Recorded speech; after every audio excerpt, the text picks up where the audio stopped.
Remember, Purpose of Power, available on Amazon. You know, ready. Former U.S. President John F. Kennedy eloquently creates an argument that has served as the catalyst for intellectual and contentious debates. He states that the goal of education is the advancement of knowledge and the dissemination of truth. I agree. The goal of education is truly the advancement of knowledge and the dissemination of truth, however.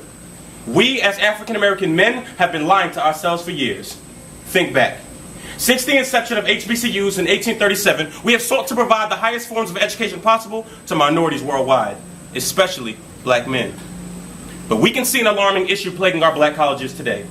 That issue, the apparent lack of black male presence. HBCUs are truly the cornerstones of African American history and culture. However, the question was asked, are black males truly the catalyst for the survival of these great institutions? I would argue this very point. How can we, as black males, be the catalyst for the survival of these great institutions if we ourselves are increasingly becoming non-existent? A recent study by the Department of Education explicitly states that black men make up 7.9% of 18 to 24-year-olds in America. However, black men only represent 2.8% of undergraduates. In addition, only 29% of black males are graduating in 6 years from HBCUs.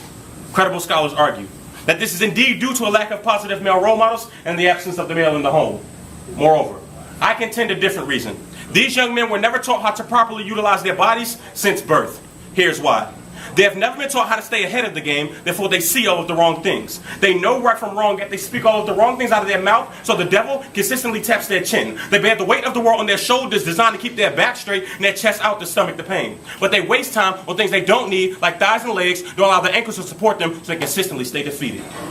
Ladies and gentlemen, our young men are trapped in a world where value systems are based on the latest fashions, social trends, and fictitious desire for immediate economic stability. Education seems to no longer be in the forefront of the minds of our youth, a world where young men are so wrapped up in social media but struggle to solve basic social problems. Can tell you about the new Jordan Gamma Blues but can't explain scientific gamma rays. Refer to themselves as real gangsters instead of real men. And we wonder why the black male is increasingly becoming non-existent in the halls of these great institutions.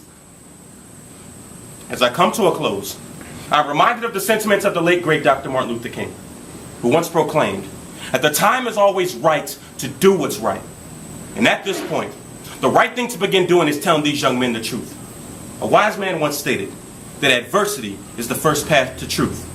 And as a mentor, my duty is to pave the way. My question to you, how many roads have you paved? Thank you.